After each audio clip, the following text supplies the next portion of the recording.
You finally begin your summer break thinking, this summer will be the one where you actually make memories.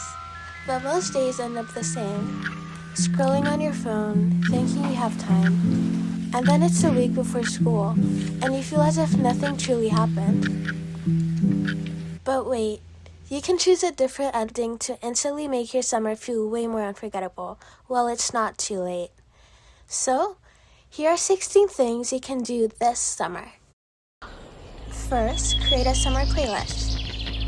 Some days feel like nothing is really happening, even when you wanted to. So I started doing one small thing that made even the most ordinary moments feel a little more special. I noticed that whenever I listened to music, the world felt so much more cinematic. Even something like washing dishes feels like it came from an early 2000s movie. So find the songs that feel like summer to you and see what happens. 2. Go for a walk. I didn't realize how monotone my days were until I started walking. Walking felt pointless at first, but over time it became one of my favorite parts of the day. It was just overall really nice to be outside and see the small beauties of the world, which I would not have seen otherwise. Nature can be kind of terrifying sometimes, but if you ignore that part, it's pretty fun. You might even choose to add it to your morning routine. 3. Build a better morning routine. My mornings used to be completely random. Some days I'd wake up and immediately start scrolling. Other days I decided I was going to completely reinvent my life before breakfast. Neither one worked very well. It turns out my mood for the entire day was often decided in the first 30 minutes after I woke up. So I stopped leaving those 30 minutes up to chance and made my mornings more structured and consistent. One part of my morning is waking up early to watch the sunrise. It's ridiculous that one of the prettiest things in the world happens every single day, and most of us sleep through it. Waking up early isn't always easy for me, but watching the sunrise always makes it worth it.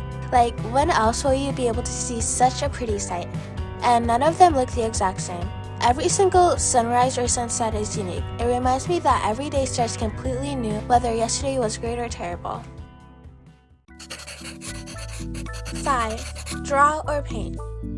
I didn't think drawing would change how I remember moments, but looking back, every sketch feels like a timestamp. For every drawing I make, I always remember the day I made it, and it takes me back to a memory. Even though I often gift my paintings and drawing is a way for me to enjoy creating things just for the fun of it. And honestly, that's exactly how most of my cooking experiments start too. 6. Create a summer snack. Some of the best recipes start with absolutely no recipe at all. In fact, cooking and baking are some of the few hobbies where failure is still usually edible. This is meant to be boba and boba tea, and I will mix milk, boba, and tea, and hope it tastes good. So this is my makeshift boba tea. 7. Write a letter to your future self.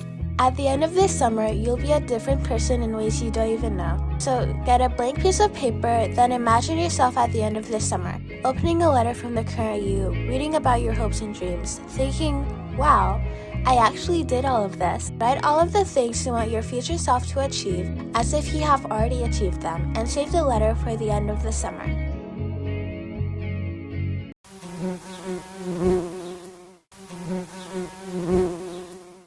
Make your own decorations. I have a very specific problem. I can never find decorations that meet my oddly specific expectations. So when I found an old CD that was probably never going to be used again, I turned it into room decor.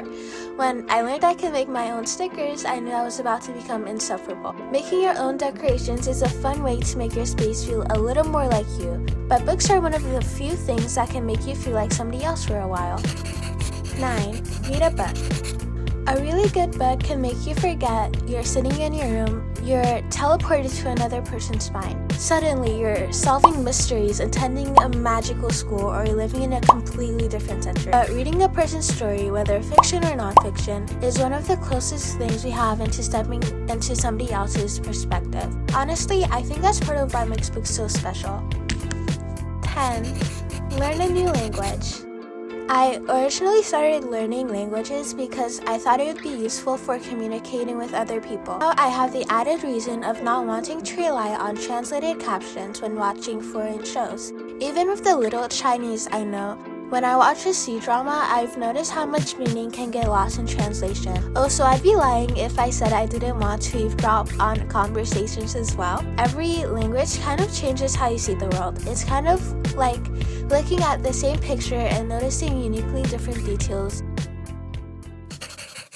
11. Journal. Journaling is one of those things I never want to do until I actually start doing it. Journaling feels a lot like cleaning out a closet. It's messy at first, but eventually you find things you forgot were even there. I'll start writing random stuff and it turns into thoughts I didn't even realize I had, which helps me to better understand myself, and sometimes I discover a solution to a problem. For example, if I were tired, I would have a self-care day. Sometimes the most productive thing you can do is to stop trying to be productive. Every once in a while, it's good to dedicate a day to yourself. Whether that's what the internet typically associates with self-care, doing something you find fun like watching a horror movie, or doing absolutely nothing at all. And if you're someone who always feels a need to be productive, remember, you don't need to earn rest. 13. Treat your town as if you were a spontaneous tourist with family and friends. Sometimes the most overlooked place is the one you've lived in your entire life. Spending time with family and friends doesn't always need planned activities. Some of the best memories can come from simple moments when nobody had a plan. Actually, now that I think about it, none of my favorite memories from summer happened because I was trying to make a memory. Which brings me to the last thing on this list. 14. A moment of silence. And finally, I want to suggest what might be the most difficult thing on this entire list. For this one, do absolutely nothing. Just sit in silence for a moment. A walk, a conversation, a sunset, a random Tuesday can feel almost forgettable. But then one day, you look back and realize those were the moments that made the whole season feel special. So be present, because one day, this summer will just be a memory, and I think it's worth making sure you are actually there for it. If you made it this far, comment Dream Summer. If you found some ideas for your summer, or if you would like to see more cozy and helpful videos like this, subscribe and like the video. And remember, it is not too late to do what you wish you would have done by now, most of the time.